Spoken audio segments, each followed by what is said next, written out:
Chapter, Ackerman, Michigan. That was odd. I don't know if any of you would rather be in a disc golf competition. If so, they have started their 20th round of the day. Just as a little side note, I need to keep this kind of hush hush. They put some portable things around the grounds. May or may not have taken some of the money out of it. Put that in the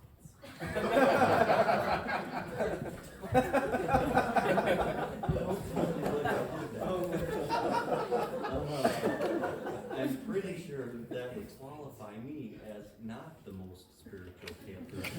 Even in Ackerman, they could probably find somebody more spiritual. Anyway, like last evening, with the Stanley Cup trophy as it goes around, people want to get pictures with that. If you want to get your picture taken with this, just let me know, and I'll let you. If you want to go to the paddle boards, Haley with it, and get your picture taken there, I'd be happy to do that. Becca, you can get one on the lifeguard stand with it, you know.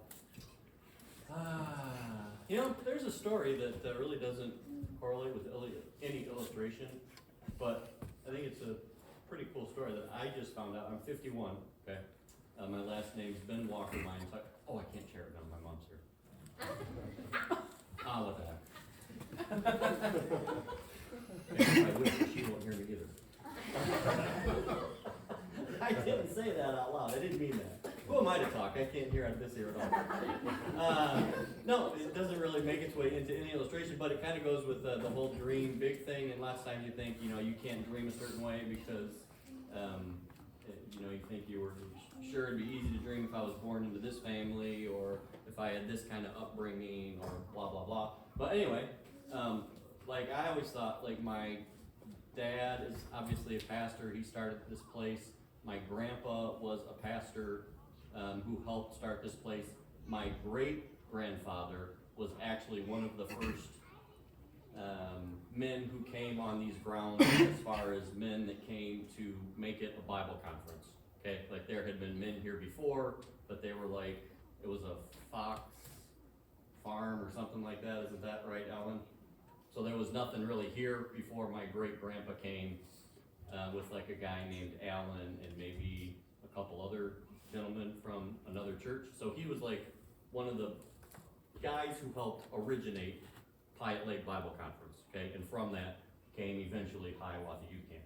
So anyway, I always thought that I came from this long line of completely perfect, pastors all the way down. Well, come to find out, and I just found this out this past year. My cousin Janine, she's the same age as me. She's known this her entire life. Anyway, the thing is that my great grandfather actually left the Michigan area when he was rather young. He took my great grandmother and they went to New York because she was pregnant out of wedlock, and that all happened. So they went to New York to do all that, and then they came back to Michigan. Anyway, it was quite the family scandal back in the day, back in the 30s or 40s or whatever. And so anyway, I just find it interesting that, I don't know, lots of times you think, there's no way I could do that in the family I'm from, and if you look back and realize that there's probably something like that in every family.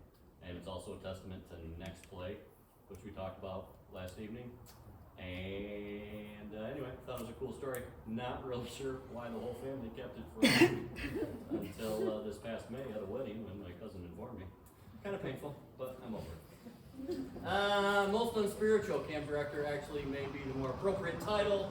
Let me share with you just a quick story that happened a couple months ago, actually, right before I came up here. Don't really get along with my neighbor all that well. There's something weird going on in his house. We haven't quite been able to figure it out.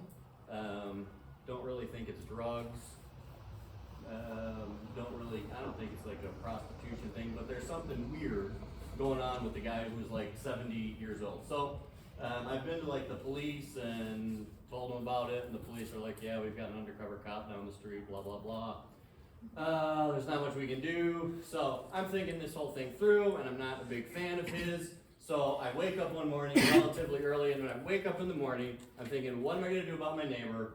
I really dislike having him next door. He's taking away value from my place, and he's just ruining the small little neighborhood that we have. It's just this one guy right here. What can we do about it? So my first thought is kill him. No, I'm a Christian. I can't kill him. So I'm like, okay, well, we can physically hurt him.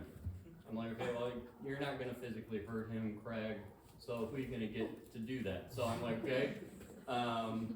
I did work for banks, like in the city of Detroit and that sort of thing. When I did that, there was this company that I got in touch with. There were these Arab guys, 3 of them. Only one of them spoke English, and that was pretty broken. If you called their answering machine, the message that you got was not in any English at all. It was just Arabic or Indian or something, I don't know. But anyway, they were all guys about the size of Blaine. So they weren't the size of Brogan, is my point, okay? But let me just finish the story here, okay? They're like his height, all right? Maybe a little stockier, but they were extremely intimidating, okay? They'd come and they'd pick up metal. This is no lie, your uncle can verify it because he was there. Paul's your uncle, right? He's my dad's cousin. So not really your uncle. My first cousin. What? You can ask your first cousin, second removed from your mom on your dad's side, with your sister somewhere in there too. Ask him, he was there. This leader of this group, he picked up this stove, and I wouldn't believe it if I wouldn't have seen it myself. He carried the stove for 20 yards over his head. Okay, yeah, and it wasn't like an oversized stove or anything, but it was a stove, okay, that he did this with. Okay, another time we had him, and there was a stand-up piano in the basement, okay? Stand-up pianos, they have like this big steel thing in the back, so he wanted that, so I was like, okay, you want that? Yes, he'll take it.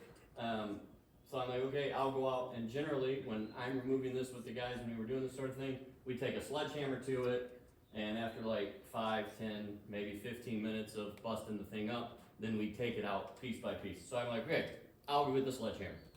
I come back literally 5 minutes later, and this Arab guy has totally destroyed this upright piano.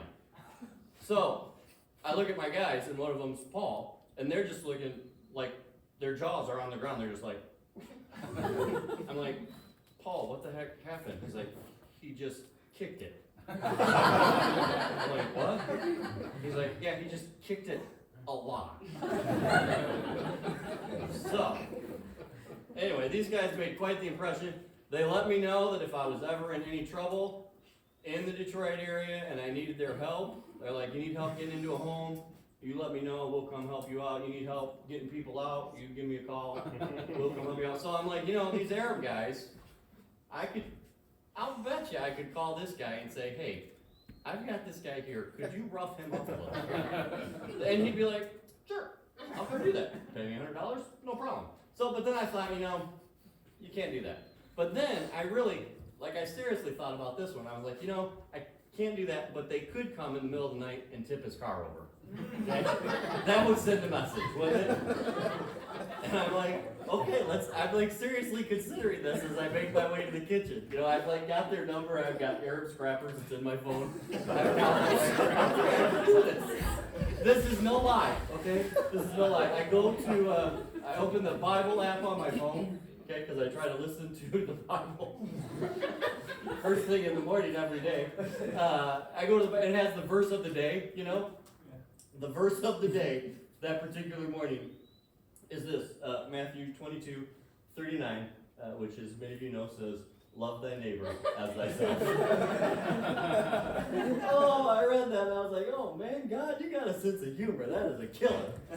So needless to say, I have not done anything to my neighbor, but I still have the Arab scrapper's phone number just in case I need it. Okay, we're going over the 2-word thing a couple more times. You guys have heard, you people on staff have heard 90 sermons.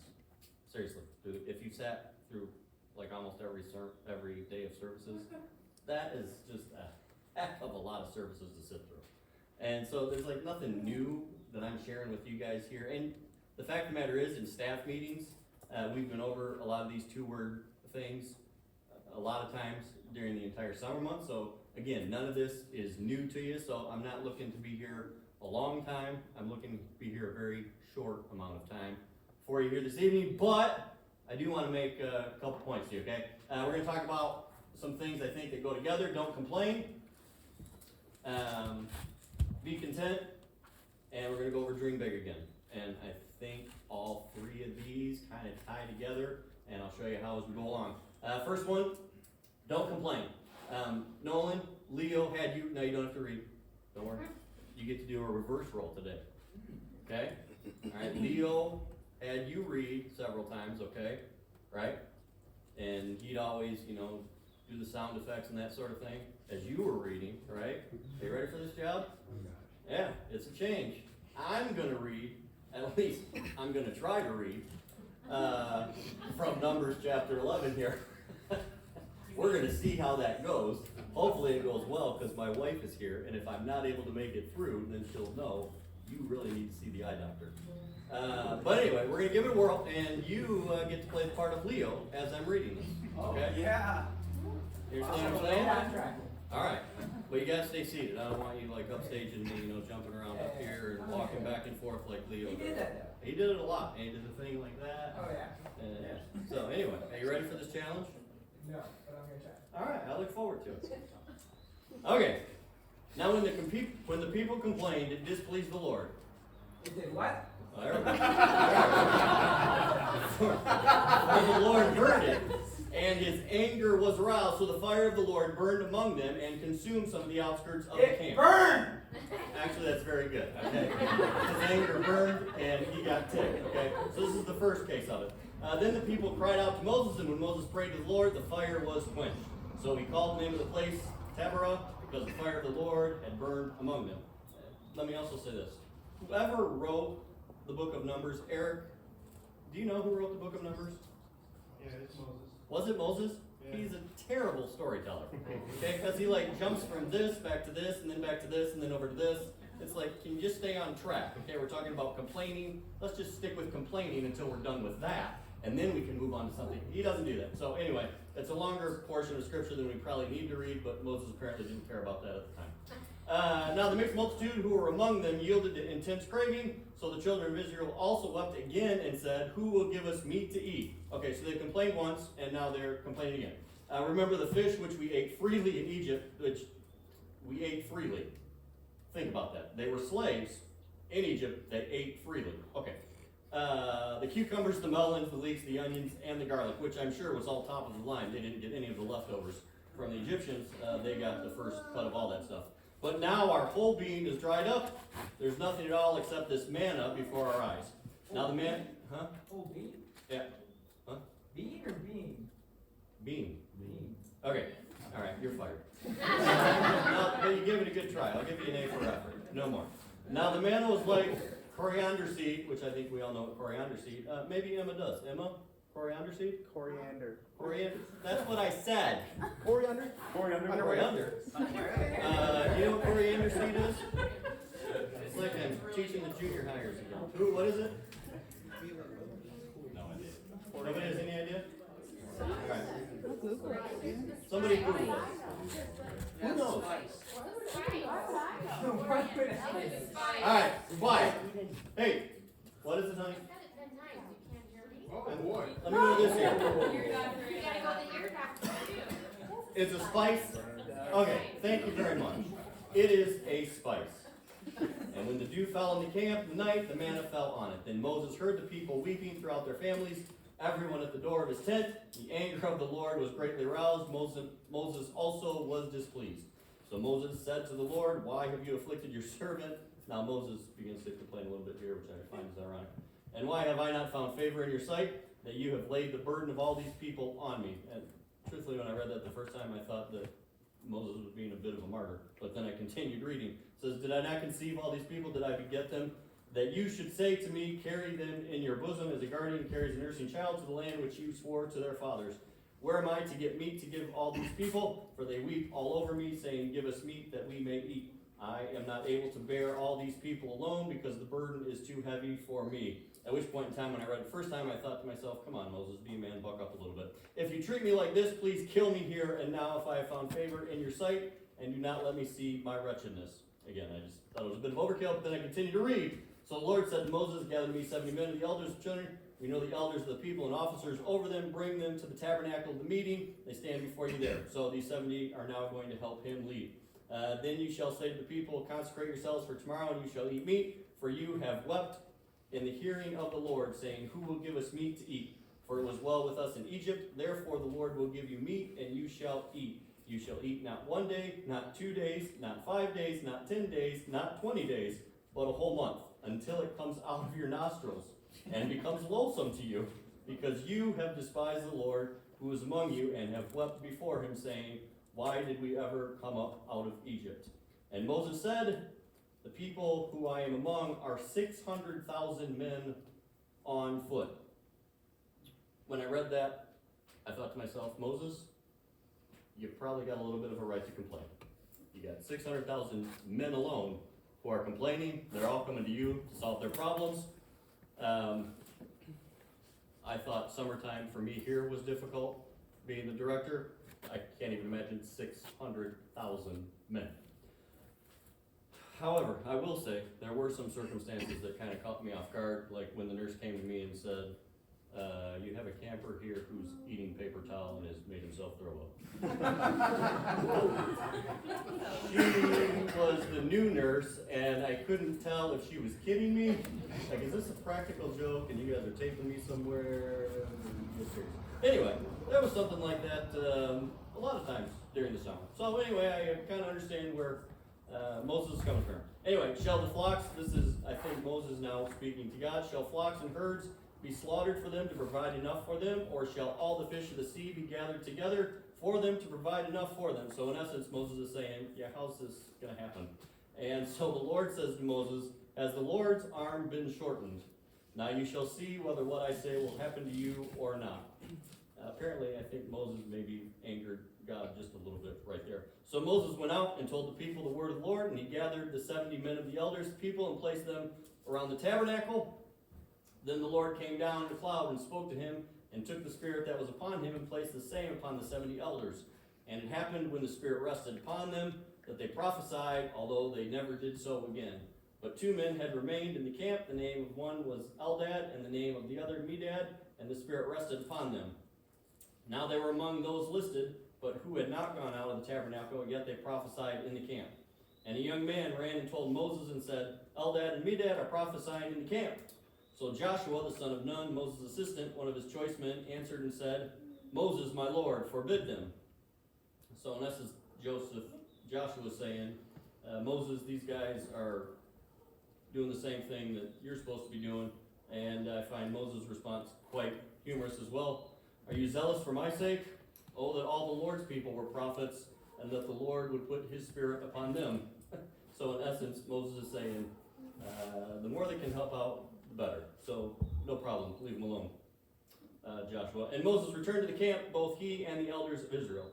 Now a wind went out from the Lord, and it brought quail from the sea, and left them fluttering near the camp, about a day's journey on this side, and about a day's journey on the other side, all around the camp, and about 2 cubits above the surface of the ground.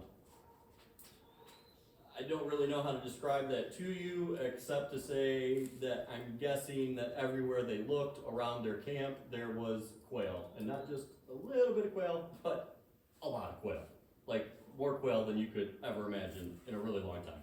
And the people stayed up all that day, and all that night, and all the next day, and gathered the quail. He who gathered least gathered 10 homers, and I think we all know what a homer is. And they spread them out for themselves all around the camp.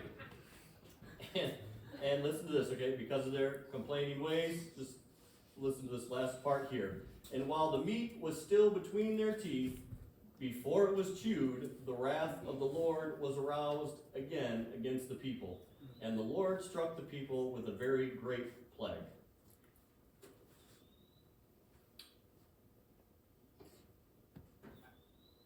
They complained, And you see how God got a little bit irritated? You know, the average person complains 15 to 30 times per day. 15 to 30 times per day, we in the United States of America find ourselves complaining about something. I wonder how irritated that makes the God we serve. The God that we just sang praise to, the God that we've heard about all summer, he hears us complain. Does his wrath burn against us even slightly, like it did against the Israelites?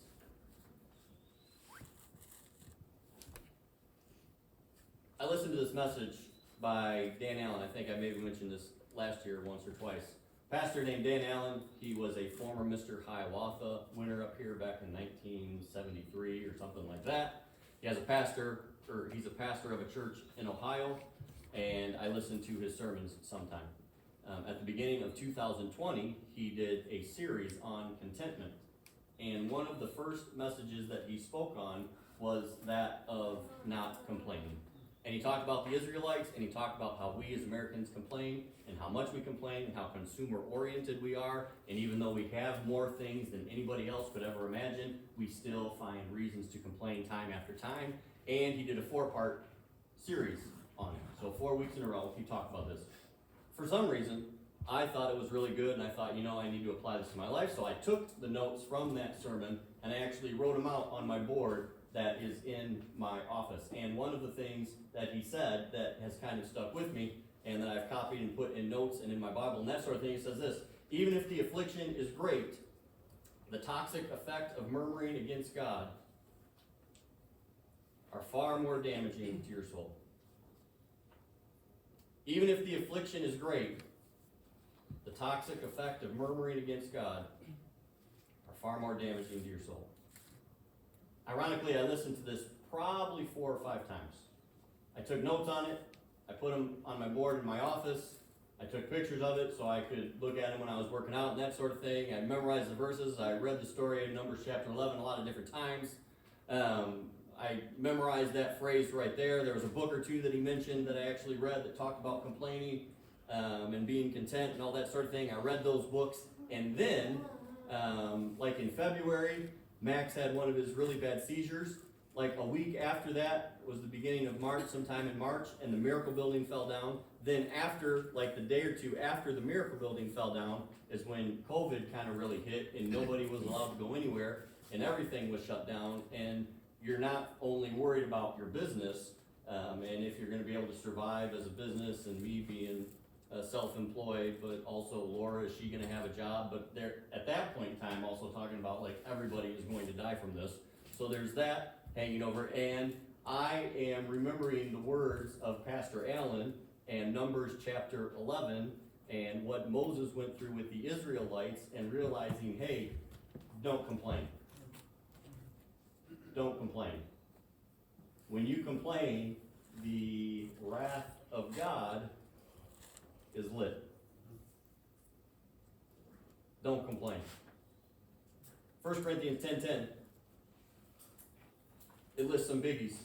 Talks about idolatry. Talks about sexual sins. And along with those biggies, you know what else is mentioned? Complaining. Complaining. 15 to 30 times per day. Let me ask you this. Think about it in your mind. If you were to track how many times today you complain, what would the total be at?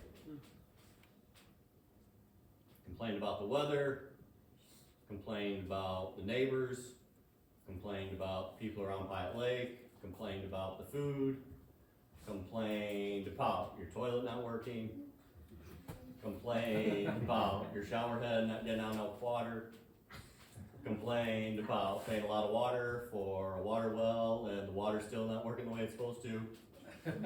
Got a lot of things on my list. My guess is it might even be more than 30 if I were to count them all. Don't complain. Don't complain. Now, we talked about Paul in Philippians chapter 4, verse 11, kind of goes to our next point here. He says, I've learned in whatever state I am in, therein to be content.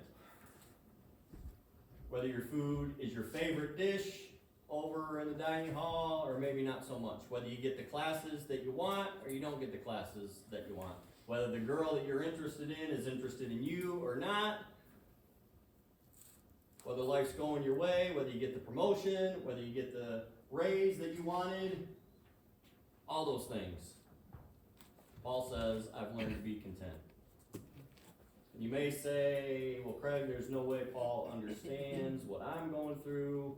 You don't know my parents. You don't know my situation. You don't know my job. Then luckily for you, Paul says right after that, I can do all things. So that means if my complaining is out of control and I'm extremely uncontent with the life that I am living, then through Christ, I can change that perspective. I can change that attitude.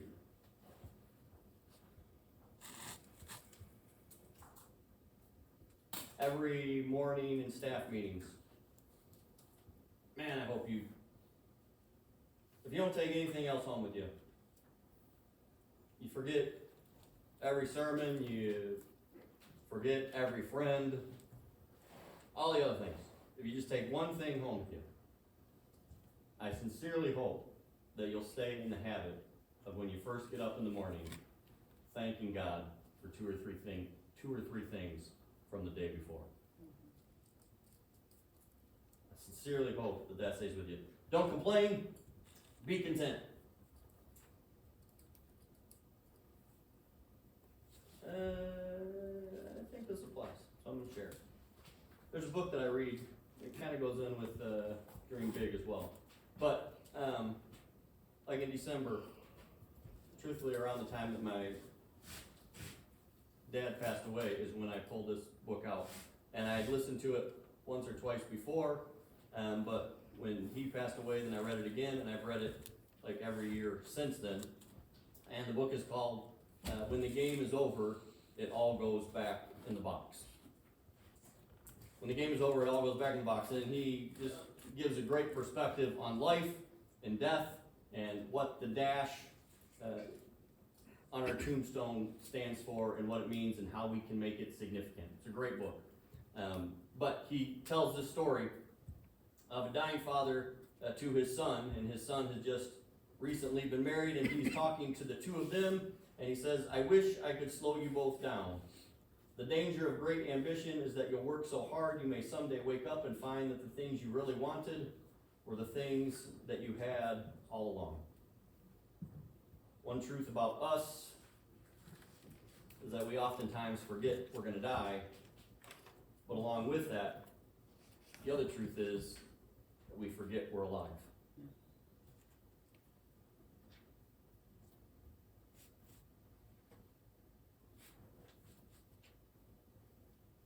I had you write out 50 dreams. And I don't want you to turn this into me, but I want you to do this in the next 24 hours.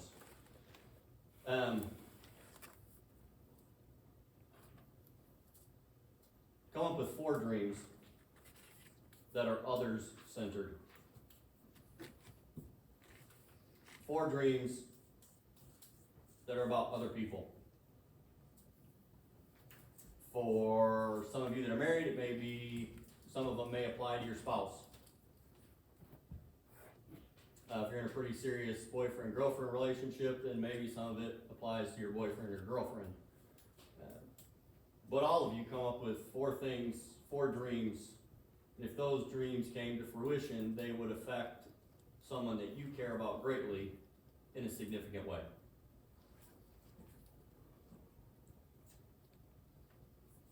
And let's take it one step further. Let's do this. Come up with 1 dream that's going to affect somebody in this room in a significant way.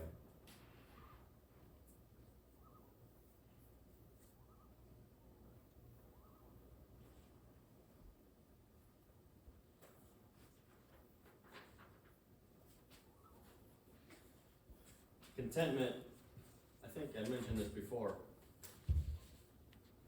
that we talk about dreaming big, but when you talk about dreaming big, it seems like it goes in the face of being content. And if you're super content, then how are you gonna dream big? Because you're super content.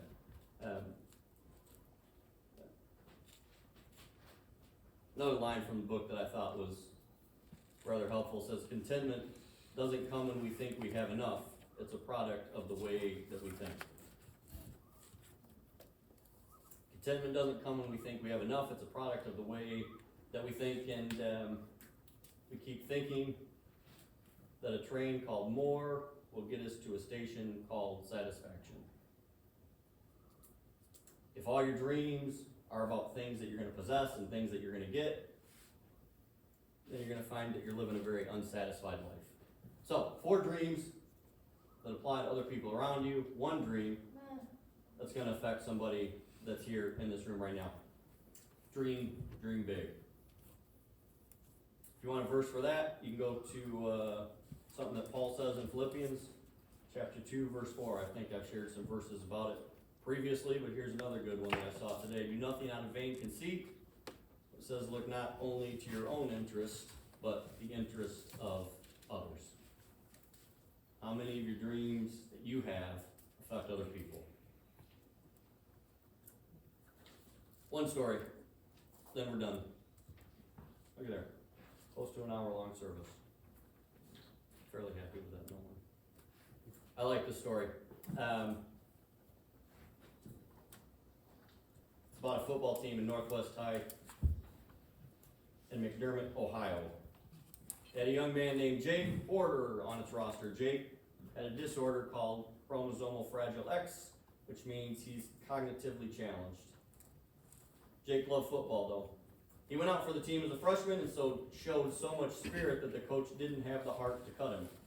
All the way through high school, he came to every practice, he ran through every drill, he dressed in full gear for every game on the schedule, knowing he'd never actually get on the field or play a down of real football. The schedule was winding down to the last game of his senior year. His coach, Dave France, wanted to get Jake in the game, so he explained Jake's situation to the coach of the opposing team. He asked if the score was lopsided at the end, if it would be okay if Jake got in for a play. They'd practiced all week having Jake take a handoff and touch one knee to the ground so no one would risk hurting him. The other coach agreed. 5 seconds to go in the game, Jake's team was losing 42-0.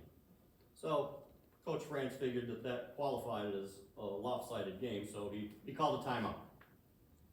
He's going to put Jake in the game. Suddenly, the opposing coach came sprinting across the field. People wondered what was going on. France thought perhaps he was upset. Maybe he changed his mind. Do you have concerns about Jake getting in the game? France asked him. Yes, I do, he said. I don't just want him to get in the game. I want him to score. France didn't know what to say. A score would mean his team would lose their shutout. No coach gives up a shutout. Coach France said, but we haven't practiced that. We've just done the one knee thing. You give him the ball, we'll make sure he scores. Coach France went back to the huddle. He pointed to Jake, said, big boy, you're going to the house. Jake started to jump up and down. The sheer audacity of the idea caught everyone off guard. The quarterback called his play, 84 zip, the ball was snapped and he handed off to Jake. What happened next is an Ohio football legend. Jake had practiced taking a knee so many times that he started to go down. His knee came within 2 inches of the ground. His whole team started yelling at him not to go down. He took a few steps backward, and his teammates were all pointing toward the end zone. Dave and the rest of Jake's coaches yelling on the sideline were pointing toward the end zone. The players on the opposing team were pointing toward the end zone. The referees were pointing toward the end zone. Jake walked slowly toward the red line of scrimmage. 21 players parted in front of him as if they were the Red Sea, and he was Moses. And then he took off for the promised land. Canaan was 49 yards away. It took him almost 12 seconds. Everybody on the sidelines was running step for step with him, and Jake Porter scored a touchdown. The bleachers exploded. Everyone was cheering. The grown men were crying. Hardened football warriors were hugging each other. A lot of boys played in that game. When they grow to be old men, they'll forget the details about most of the games they played in. They won't remember many scores. But not one of them will ever forget the day Jake Porter scored a touchdown. Jake's touchdown became everybody's touchdown. no matter how much you win, no matter how many of your dreams come true, if you win alone, then you lose. Give relationships top priority. And the dreams that you have, the really big dreams, make sure they're about other people. Help somebody else win. 4 dreams that you're coming up with in the next 24 hours. Help somebody else win. Do nothing out of selfish ambition or vain conceit. Look not only to your own interest, but also to the interest of others. Dream big. Dream big. Don't complain.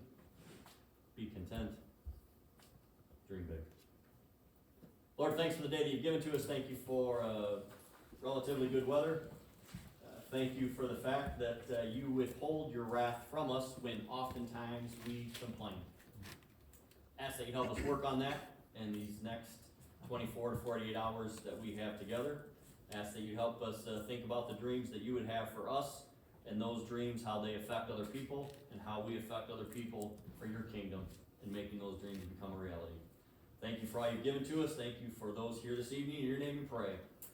Amen. Big Bo, it's up to you. We have free time right now. And are we still doing the beach bash? Beach bash? Beach bash bash at 10 p.m. Alright, head to the beach at 10 for some swimming time.